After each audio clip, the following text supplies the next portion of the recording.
Hi ಎಲ್ರಿಗೂ ನಮಸ್ಕಾರ. ಇವತ್ತಿನ ವಿಡಿಯೋ ಪ್ರೆಗ್ನೆನ್ಸಿ ಟೈಮಲ್ಲಿ, ಅದರಲ್ಲೂ 1 ತಿಂಗಳಿಂದ 9 ತಿಂಗಳ ತನಕಲೂ ಕೂಡ ತಾಯಿ ಯಾವ ಆಹಾರಗಳನ್ನ ಬಳಸ್ಬೋದು, ಯಾವ ಆಹಾರ, ಹಣ್ಣು, ತರಕಾರಿ ತಿನ್ನಬಹುದು ಅನ್ನೋ ವಿಡಿಯೋನ ಇವತ್ತು ಮಾಡ್ತಾ ಇದ್ದೀನಿ.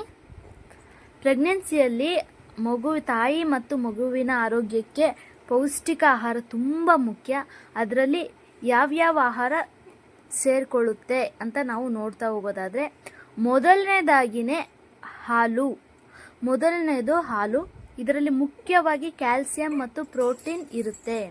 ಇದು ತಾಯಿಯ ಮೂಳೆಗಳಿಗೂ ಆರೋಗ್ಯ ಕೊಡುತ್ತೆ ಮತ್ತು ಮಗುವಿನ ಮೂಳೆ ಮತ್ತು ಹಲ್ಲುಗಳ ಬೆಳವಣಿಗೆಗೆ ತುಂಬ ಸಹಾಯ ಮಾಡುತ್ತೆ.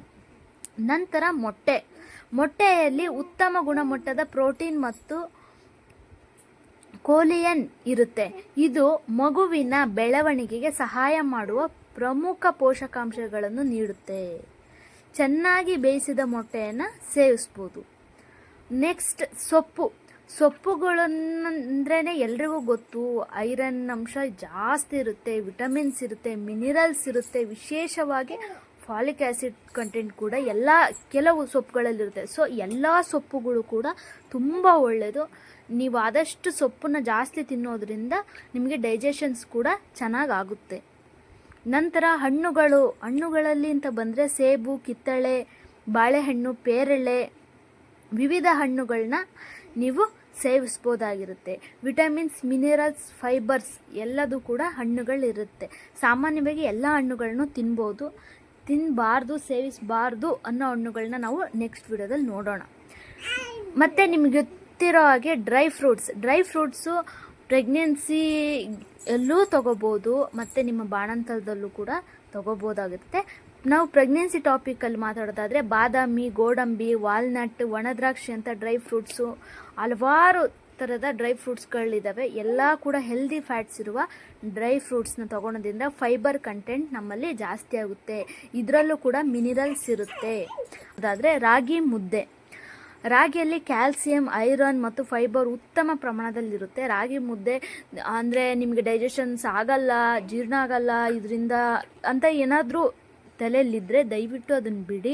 ರಾಗಿ ಮುದ್ದೆ ತುಂಬ ಇಂಪಾರ್ಟೆಂಟು. ರಾಗಿ ಮುದ್ದೆನ ತಿನ್ನೋದ್ರಿಂದ ಮಗು ತುಂಬ ಚೆನ್ನಾಗಿ ಬೆಳೆಯುತ್ತೆ.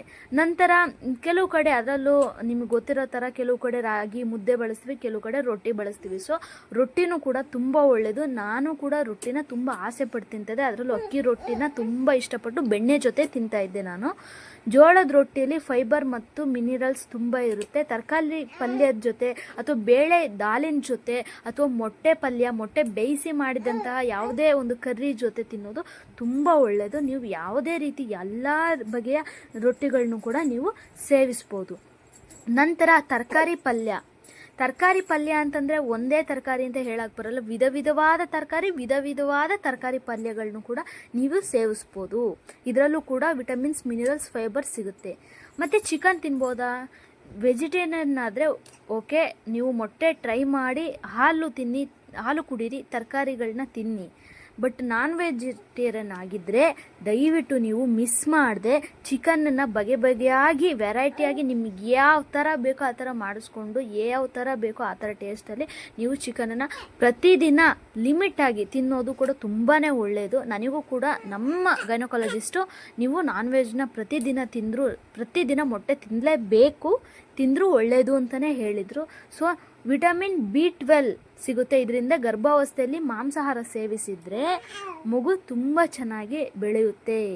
ಮತ್ತು ಮಜ್ಜಿಗೆನ ಹೇಳಿದರು ನಮ್ಮ ಗೈನಕಾಲಜಿಸ್ಟ್, ನನಗೆ ಮಜ್ಜಿಗೆನ ಸಜೆಸ್ಟ್ ಮಾಡಿದರು.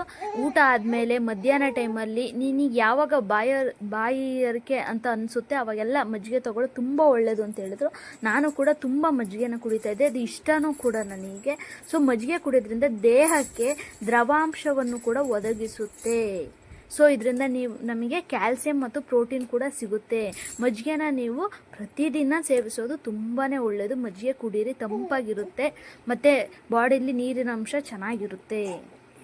ಹಾಗಾಗಿ ಪ್ರೆಗ್ನೆನ್ಸಿಯಲ್ಲಿ ಒಂದೇ ರೀತಿಯ ಆಹಾರ ತಿನ್ನುವುದಕ್ಕಿಂತ ಹಾಲು, ಮೊಟ್ಟೆ, ಸೊಪ್ಪು, ಹಣ್ಣುಗಳು, ಧಾನ್ಯಗಳು, ತರಕಾರಿಗಳು, ಬೇಯಿಸಿದ ಕಾಳುಗಳು, ಮೊಳಕೆ ಬರಿಸಿದ ಕಾಳುಗಳನ್ನ ತಿನ್ನೋದು ತುಂಬ ಒಳ್ಳೆಯದು.